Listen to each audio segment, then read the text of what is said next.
सपनों का गांव। भारत के एक छोटे से गांव सुदामापुर में जीवन अपनी सरलता और सौंदर्य के लिए जाना जाता था। वहां हर व्यक्ति अपनी मेहनत और ईमानदारी से जीवन जीता था।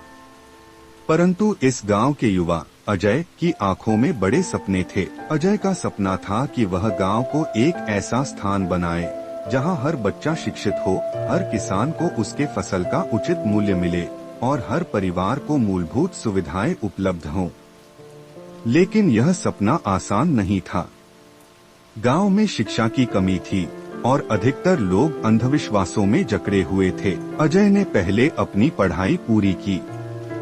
वह दिन रात मेहनत करता और अपने दोस्तों को भी प्रेरित करता कि वे गांव की स्थिति सुधारने में मदद करें। एक दिन उसने गांव के मुखिया रघुनाथ सिंह से अपनी योजना साझा की।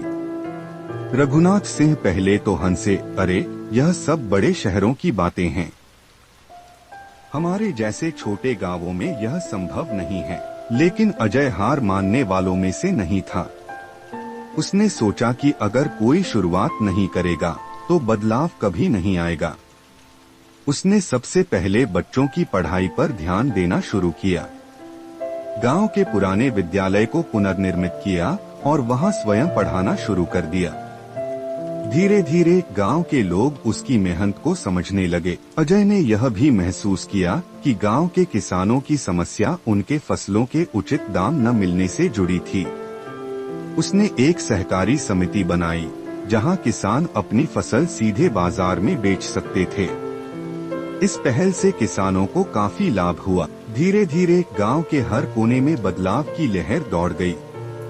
महिलाएं सिलाई और हस्तशिल्प का काम सीखने लगीं, बच्चे नियमित रूप से स्कूल जाने लगे और किसान आर्थिक रूप से मजबूत हो गए। अजय के प्रयासों ने पूरे गांव को आत्मनिर्भर बना दिया। लेकिन बदलाव के इस सफर में अजय ने कई कठिनाइयों का सामना किया। कुछ लोग उसकी आलोचना करते तो कुछ उसे धोखा देने की कोशिश करते। पर अजय ने धैर्य और अपनी मेहनत से हर मुश्किल को पार किया। कुछ वर्षों में सुदामापुर एक आदर्श गांव बन गया। अब वह न केवल अपने राज्य में बल्कि पूरे देश में प्रसिद्ध था।